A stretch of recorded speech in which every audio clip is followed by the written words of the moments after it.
সুশ্রুত টিভির hello doctor অনুষ্ঠানে আপনাদের সকলকে স্বাগত।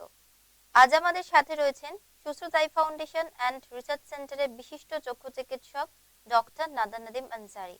ম্যাম, আপনাকে স্বাগত আমাদের অনুষ্ঠানে। নমস্তে। আজ আমরা যে বিষয়টা নিয়ে আলোচনা করব সেটা হচ্ছে causes, symptoms and treatment of cataract.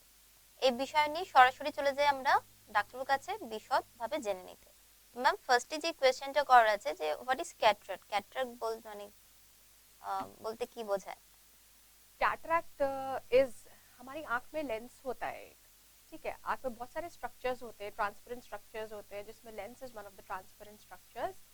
और लेंस एज के साथ साथ या फिर किसी और कॉज की वजह से अगर लेंस में ओपेसिफिकेशन स्टार्ट हो जाए, लेंस ट्रांसपेरेंट से धीरे धीरे ट्रांसलूसेंट और फिर आहिस्ता आहिस्ता ओपेक अगर कन्वर्ट होने लग जाए, तो इस प्रोसेस को, इस डिजीज को कैटरैक्ट बोलते हैं।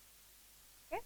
तो अगर हमारा लेंस जो ट्रांसपेरेंट है उससे लाइट रेज पास करते हैं, because of the transparency being lost in the medium, हमारा लाइट रेज जो एंटर कर रहे हैं वो नंबर ऑफ रेज कम हो जाएंगे, क्वालिटी ऑफ रेज जो जा रहा है वो डिक्रीज हो जाएगा।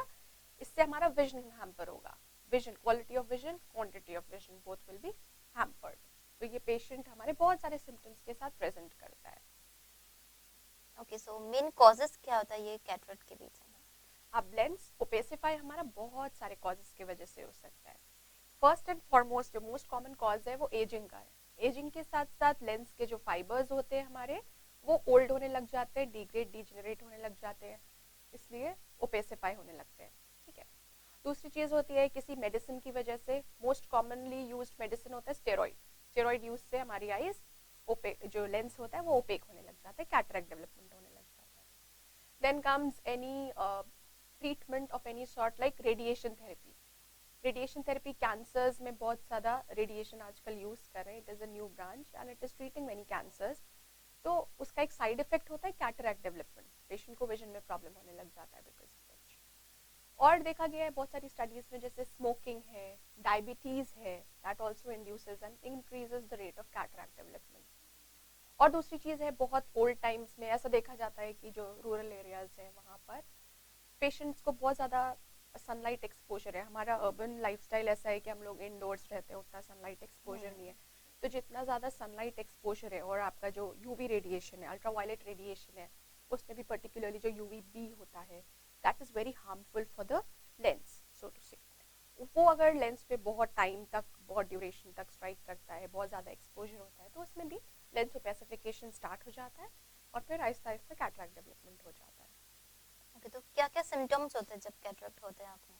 हाँ राइट, कैटरैक्ट के लिए एक कॉमन सिम्टम जो होता है, जो डिक्रीज इन विजन सबको होता है, but location of cataract, lens जो होता है, lens is a big structure, ऐसे लगता है सुनने में छोटा है, बट लेंस में बहुत सारे पोजीशन के हिसाब से, पोजीशन और कितना ज़्यादा ओपेसिफिकेशन हुआ है उसके हिसाब से सिम्टम्स होते हैं पेशेंट को। ठीक है, काफ़ी बार जैसे न्यूक्लियर कैटरैक्ट्स होते हैं, उसमें पेशेंट बोलता है कि विथ एज उसका कैटरैक्ट तो हो गया है, मगर जो नियर विजन है वो इम्प्रूव हो गया है। तो एक टाइम पे विजन इम्प्रूव होता है और उसके बाद फिर से वो डिग्रेड होने लगता है, धीरे धीरे कम होने लगता है।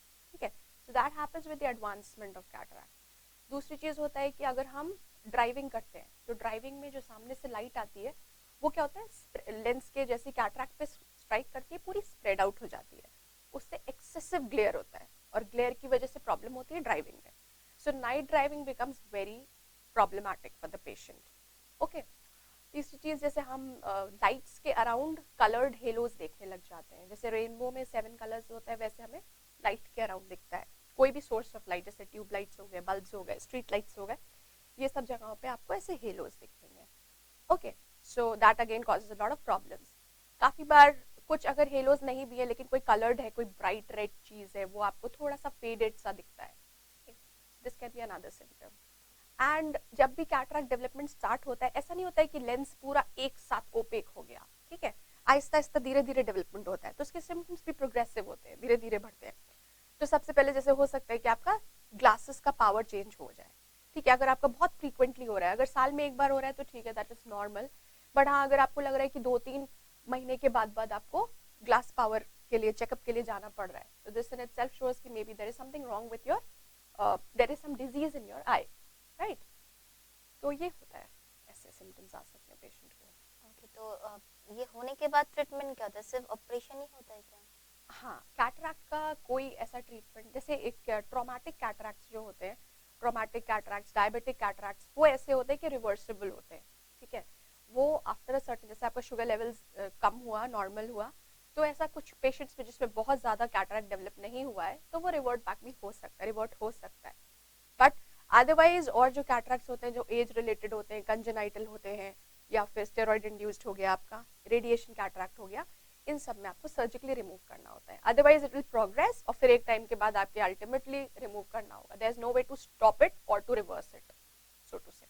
ओके, तो ये ऑपरेशन के दौरान जो आंखों के अंदर जो लेंस बिठा जाता है, तो वो पेशेंट कौन सा लेंस चूज करेंगे? ऐसा कोई ट्रिक्स अगर हो तो? या देखिए, जैसे कि सबसे पहले तो ये समझना होगा कि कैटरैक्ट की जो सर्जरी होती है, पहले के ज़माने में ऐसा होता था कि हमारा जो इंसेशन हम लोग देते थे वो थोड़ा बड़ा साइज का होता था, ठीक है। वो इंसेशन देके हम लेंस बाहर निकाल लेते थे और एक आर्टिफिशियल इंट्राक्यूलर इम्प्लांट जो होता है वो इम्प्लांट कर देते हैं हम लोग, ठीक है। तो उससे क्या होता है कि उससे ये होता है कि आपका जो चीज़ जो ओपेक हो गई है उसकी जगह पे ट्रांसपेरेंट आपने इम्प्लांट लगा दिया है, फाइन। द थिंग इज कि अब उसके साथ जैसे जैसे सर्जरी हमारी एडवांस होती गई है वैसे वैसे हमारे इम्प्लांट्स भी एडवांस होते गए हैं, ओके। सो हम लोग अर्लियर पहले जो लेंसेज यूज करें तो उसमें भी there is a lot of research still going on कि हम और कैसे कैसे इम्प्रूव करें। तो पहले जो लेंस यूज करते थे सर्जरी की टेक्निक के हिसाब से वो हमारा रिजिड लेंस होता था, बट आजकल क्या होता है कि रिजिड और अभी आजकल फोल्डेबल लेंस यूज करते हैं। फोल्डेबल लेंस क्यों? क्योंकि हमारा जो इंसेशन हो गया है कैटरैक्ट का वो सबसे, और हम लोग देख रहे हैं सक्सेसिवली स्मॉल एंड स्मॉल, हम लोग जितना कम इंसेशन से कैटरैक्ट एक्सट्रैक्शन कर पाए उतना करते हैं अभी, ठीक है। तो अभी हम लोग जैसे 2.2, 2.4, 2.8 मिलीमीटर के इंसेशन से अल्ट्रासाउंड की हेल्प से कैटरैक्ट को पूरा छोटे छोटे पीसेस में डिवाइड करके और फिर पूरा हम लोग एस्पिरेट करके बाहर निकाल लेते हैं, ठीक है। तो हमारा लेंस डालने का भी तरीका वही है कि हमको 2.4 mm या 2.8 mm से ही आपको इम्प्लांट लेके आई के अंदर जाना है और ऐसा सिस्टम डेवलप करना है कि वो अपने आप ही लेंस अनफोल्ड हो जाए अंदर आके, ठीक है। तो इसलिए अब हम लोग फोल्डेबल लेंसेज यूज करते हैं, राइट। फोल्डेबल लेंसेज भी बहुत तरीके के होते हैं, बहुत वैरायटी के होते हैं, बहुत टाइप्स के होते हैं, depending on the material, depending on the kind, patient का पोस्ट ऑप रिक्वायरमेंट क्या है उसके हिसाब से। अब बहुत सारे एडवांस आईओएल्स भी है, तो उसका क्या एडवांटेज है? अच्छा, तो जैसे पेशेंट का प्रोफेशन क्या है, पेशेंट का प्रोफेशन क्या है and what does patient need post operatively अपने यूज के लिए, वो हम लोग पहले पूछते हैं पेशेंट को और उसके बाद हम लोग एक एडवांस्ड आईओएल्स की जो लिस्ट है उसमें से हम एक उसको पिक करके एक सजेस्ट कर सकते हैं कि आपको ऐसा लगाना है, ठीक है।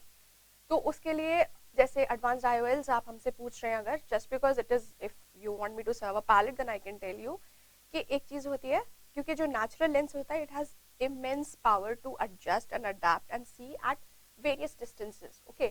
So once we do the surgery this power is lost and now you'll have to give an implant. Artificial thing remains artificial but we want to make it as close as possible to the natural lens and we are trying hard to do that, but still we have been successful so far somehow, but still there is a long way to go still. तो उसके लिए क्या है कि अगर आपको सिर्फ एक ही, जैसे आपको सिर्फ डिस्टेंस विजन चाहिए तो उसके लिए हम लोग मोनोफोकल लेंसेज यूज करते हैं, ओके। अगर आपको डिस्टेंस और नियर, आपका नीड ऐसा है कि आपको डिस्टेंस और नियर दोनों में ही अच्छा विजन चाहिए तो हम लोग मल्टीफोकल लेंसेज यूज करते हैं। In case there are certain patients जिनको कंप्यूटर पे बहुत काम रहता है तो उनका एक इंटरमीडिएट डिस्टेंस का जो 60 सेंटीमीटर के अराउंड, मतलब आपको उस पर लगता है कि नहीं वो भी विजन एक अच्छा होना चाहिए, तो फिर हम लोग उसको 3 डिस्टेंसेस के लिए हम ऐसे करेक्ट करते हैं, ऐसा लेंस डालते हैं कि वो 3 डिस्टेंसेस पे अच्छा देख पाता है, okay. So that is called trifocal. तो ट्राइफोकल लेंसेज उसमें यूज करते हैं हम लोग as per lifestyle. As per lifestyle.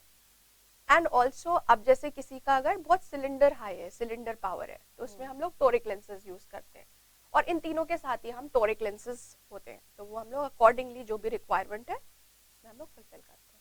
Otherwise patient को ग्लास पहनना होगा, जैसे आपने मोनोफोकल दिया तो नियर के लिए ग्लास, जो भी आपका विजन रिक्वायरमेंट लेंस से फुलफिल नहीं हुआ है उसके लिए आपको उसके हमेशा लिए ग्लास ऑपरेशन के बाद ग्लास पहनना होगा। तो any other take home message to our viewers? Yeah, cataract is a disease not to be scared of anymore now and you don't have to wait for the cataract to mature, ठीक है। आपको ऐसा wait नहीं करना है कि अभी तो थोड़ा स्टार्ट है अभी हम रुक जाते हैं, फिर एक टाइम आएगा जब बिल्कुल हार्ड हो जाएगा, ये फिर तो जाके एक कॉमन थॉट से कॉमन थॉट है. हम लोगों का, जी अभी नहीं थोड़ी बाद ऑपरेशन करवाएंगे. हाँ. So everybody wants to delay it, है ना, as long as possible.